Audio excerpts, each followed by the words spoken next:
सबसे बड़ा खराबी क्या, कॉन्फिडेंस छीन लेता है गरीबी। अगर एक कोई बढ़िया दुकान है ना, आप उसके आगे बस शीशे का गेट लगा दीजिए, एसी लगा, गरीब इंसान खोलेगा नहीं। और जब ऐसे फैमिली से बच्चे आते हैं आपसे पढ़ने के लिए, तो वो सहमे हुए होते हैं, क्या वो सवाल पूछते हैं या डरते हैं सवाल पूछने से, या अगर समझ में नहीं आता कोई चीज़ तो? शुरू में बहुत डरते हैं। हमारे यहाँ जो बच्चे आते, एक बार क्या हुआ कि सैटरडे के दिन हम लोग अमूमन कभी लंबा क्लास ले लेते हैं, तो प्लास्टिक में चना भिगा के रात में रख लेते हैं, उसमें नमक लगा के ऐसे। यहाँ पे जब देखते हैं सर उधर बोर्ड पे लिख रहे हैं तो चना खा लेते हैं यहाँ पे। वो उनको पता ही नहीं है कि हम गरीबी, उसी माहौल में जी रहे हैं यहाँ पे। आज भी हमारे यहाँ मतलब हम तो बच्चों को देखे, हमारे यहाँ गरीब बच्चे ही आते हैं। अभी एक लड़की का सिलेक्शन हुआ, उसके पिताजी फल बेचते थे ठेला पे, किसी के पिताजी चाय बेचते थे, और उन लोग का कहना था कि सर हम लोग तो हिम्मत ही नहीं किए थे कि कभी बच्चों को पढ़ाएंगे, और उनकी बेटियों की कि हम लोग क्या करेंगे, चंदा जुटा के शादी कर देते। इसका चाय बेचने वाला, फल बेचने वाला कितना ही कमा लेता है। बट जो हम लोग की फीस आई छोटी सी, लड़कों ने मेहनत भी किया, वहाँ से ईमानदारी से पढ़ के गए। ऐसे बच्चे आते हैं ना जो दिवाली या दशहरे में घर नहीं जाते हैं, क्योंकि उनका घर उस लायक नहीं है। कहीं मेहमान आ जाएंगे तो घर के अंदर ले जाना पड़ेगा। तो इस कंडीशन से लेके जाना है। तो जो अमीर है, जो आगे है, वो चला ही जाएगा। अब गुलामी के टाइम पे भी हम लोग का ताज होटल बना था, गुलामी के टाइम पे भी लोग पढ़ाई करते थे, गुलामी के टाइम पे भी जवाहरलाल नेहरू सूट पहन के घूमते थे। तो जो है वो तो रहेगा ही रहेगा। इनको कैसे उठाया? पर ये सोशल रिस्पॉन्सिबिलिटी तो बनती है ना कि आप कुछ करें, जैसे CSR है, CSR से ही कर लें, कुछ तो करें। CSR तो मंत्री सब उठा ले जाते हैं सब अपना। हर मंत्री का फिक्स है CSR। अब कितने लोग जानते हैं CSR क्या होता है? देश की आबादी का 85% आबादी को तो पता ही नहीं है CSR क्या होता है। जो 15% को पता है ना CSR क्या होता है, उनको ये नहीं पता है कि मंत्री खा जाते हैं CSR। कैसे? अब CSR है, कोई पहुंच वाला है तो आपको उसके एरिया में फैक्ट्री है आपकी, आपका CSR आ रहा है, आप CSR 2% निकालिएगा, कहेगा 2% इधर दे दीजिए, हमारे फंड में दे दीजिए, आधा हमें दे दीजिए, नहीं दीजिएगा तो 4 ठो डिस्टर्ब कर देगा। तो परेशान न है वहाँ पे। हाँ, तो फिर किसकी रिस्पॉन्सिबिलिटी बनती है? पॉलिसी प्लानर, पॉलिसी, सारा चीज। अगर रोटी कपड़ा मकान तक नहीं दे सकते, अभी तक ये नहीं नसीब में आया लोगों के, और आप कह रहे हैं कि 80% है जिनको खींच रहा है गरीबी इतनी बदतर हालत में, वो कैसे पढ़ाएगा, कैसे आगे बढ़ेगा, क्या करेंगे फिर? देखिए, हमारा एक चीज बस कहना है कि जो घर की महिलाएं हैं, पुरुष जो होते हैं ना ऑफिस काम कर लेते हैं, ऑफिस 8 घंटे का होता है, बट इनसे ज़्यादा वर्किंग कैपेसिटी महिलाओं की होती है। वो घर संभालती हैं, घर 24 घंटे का काम होता है, घर में कोई ऑफिस टाइम नहीं होता है, कब कौन है, वो 24 घंटे संभालती हैं। तो ऐसे छोटे बिजनेस होते हैं, परफ्यूम इंडस्ट्रीज होगी, पोल्ट्री हो गई, छोटी छोटी स्किल हो गई, छोटी छोटी चीज़ों। एक महिला अपने घर के अंदर मंथ का 15 से 20 हज़ार कमा ले, बिना घर से निकले, अपने घर में एक छोटा सा स्टार्टअप लगा दे, कुछ भी करके यहाँ पे सशक्तिकरण के यहाँ पे। उसको ऐसे नहीं कि उसको पैसा दे, उसको प्रॉपर एक जगह बुला के। अब चाहे गवर्नमेंट क्या करेगी, स्किल सेंटर हर जगह पे 20-20 तो स्किल सेंटर डाल देगी, वो लूट का अड्डा हो जाएगा। आपके पास प्रॉपर होना चाहिए, 2-3 जिले के मिला के एक जगह होना चाहिए स्किल सेंटर।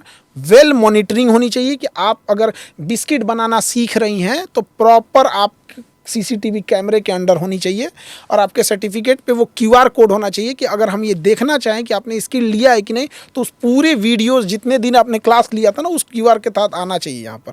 हाँ। अगर वो घर पे बनाना, एक ब्रेड, गांव के लोग ब्रेड नहीं खा पा रहे हैं, यहाँ पे पापड़ अचार सब बना सकते हैं यहाँ पे, टेलरिंग यूनिट हो जाए, हर चीज का यहाँ पे। तो जब भी अगर महिलाएं, अगर घर की महिलाएं 15-20 हज़ार अगर निकाल ले गई ना, तो अपने बच्चे को प्रॉपर पढ़ाएंगी। मतलब अगर वो 20 हज़ार कमा रही है ना महिला, तो महिला में एक अच्छे अपने बच्चा के लिए 20 हज़ार देना पड़े तो 20 का 20 दे देगी। मेरा बेटा आगे जाना चाहिए, मेरी बच्ची आगे जानी चाहिए। बना तो लेते हैं, पर उसका फिर वो आगे मार्केटिंग, सेल, रिटेल, वो जो चेन होता है ना, वो लास्ट माइल कनेक्टिविटी नहीं है अभी तक हमारे यहाँ। तो ये दिक्कत है, ये समस्या है। तो इसके लिए ना एक प्रॉपर इंसान चाहिए। बट हमारे यहाँ क्या होता है कि अगर आप किसी, जैसे सिस्टम ये है कि एक IAS अधिकारी आएंगे, अब इसकी जिम्मेदारी किसको देंगे? IAS अधिकारी को। अब पता चला वो कपड़ा विभाग में सचिव था, आप बुला लिए उसको मछली विभाग में, कुल मछली आके मार देगा यहाँ पे।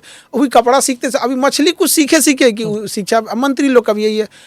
अभी हम लोग के एजुकेशन मिनिस्टर पहले पेट्रोलियम मिनिस्टर थे, अभी एजुकेशन मिनिस्टर भाई, अब आप कैसे सोचिए, हम अपने एजुकेशन मिनिस्टर का हम डिसरिस्पेक्ट नहीं कर रहे हैं, बट आप कभी स्कूल के क्लर्क रूम में जा गए नहीं, कहाँ कॉपी चेक होता है गए नहीं, क्वेश्चन कैसे बनता है नहीं गए, यहाँ पर प्रिंसिपल क्या क्या पावर होते हैं क्या नहीं होते हैं, बच्चे क्या बदमाशी करते हैं नहीं एजुकेशन सिस्टम संभालेंगे, हम उनको डिसरिस्पेक्ट नहीं कर रहे। अभी तक पेट्रोलियम संभाल रहे थे, तो एक राज्य में तो आईटी मिनिस्टर 10वीं तक नहीं पढ़े हैं, उनका क्या कहेंगे आप? तो अब क्या डीमोटिवेट हो जाता है इंसान, किस लिए काम करेगा? पर कोई एजुकेशन में कोई मतलब ये जो मंत्री बनते हैं या मुख्यमंत्री बनते हैं, कोई एक कट ऑफ होना चाहिए, तो कम से कम स्कूल तो हाई स्कूल तो पास करें, ऐसे कुछ नहीं होना चाहिए? आप क्या समझते हैं कि कुछ लोग कहते हैं कि पढ़े लिखे होने चाहिए, कुछ कहते हैं कि ज़रूरी नहीं होना चाहिए कि क्योंकि हमारे यहाँ उनके नसीब में नहीं था कि वो स्कूल जाएं पढ़ लिखे, तो कोई कट ऑफ नहीं होना चाहिए ऐसे?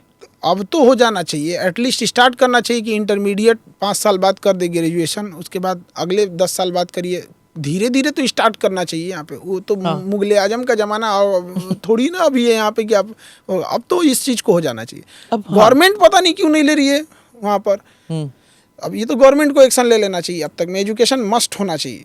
हाँ, क्या अगर सरकारी नौकरी के लिए मस्ट है तो फिर व्हाई नॉट फॉर पॉलिटिशियंस, है ना, ये होना चाहिए। बिल्कुल। अब एकदम स्ट्रिक्टली जैसे पॉलिटिशियंस में है क्या है कि जब हम लोग इस एजुकेशन को जोड़ते हैं तो उसका बस ये जाता है जो पुराने लोग हैं, जैसे महिलाएं हैं, तो बहुत सारी महिलाओं को पढ़ने ही नहीं दिया गया था।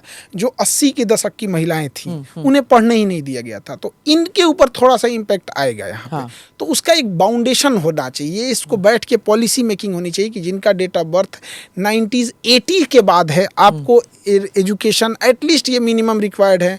अगर आपका जन्म 1990-95 के बाद है, ये कुछ बैठ के, अब ऐसा नहीं कि हार्ड एंड फास्ट 5 मिनट में रूल बना दे, बट एजुकेशन को वहाँ ले आना चाहिए। और सब जैसे जो हम लोग देखते हैं कि अपने इंडिया में एजुकेशन, इसमें सबसे टफ एग्जाम में यूपीएससी आ जाता है, स्टेट के पीसीएस आ जाते हैं, नीट आ जाता है, जेईई आ जाता है। सबसे आसान एग्जाम में आ जाता है टीचर के एग्जाम में। सबसे आसान तो नहीं कह सकते बट कंपैरेटिवली बड़ा आसान होता है। अब हम लोग भी बीपीएससी पढ़ाते हैं, तो जो पीसीएस पढ़ाते हैं, तो जो पीसीएस एडमिनिस्ट्रेटिव का है वो काफ़ी टफ है। जो वही पीसीएस वही कमीशन टीचर्स का एग्जाम लेती है, थोड़ा लो लेवल का पूछती है। ऐसा नहीं होना चाहिए। फिनलैंड में सबसे टफ एग्जाम टीचर्स का होता है। Do subscribe to the ANI Clips channel to get shorter versions of this podcast.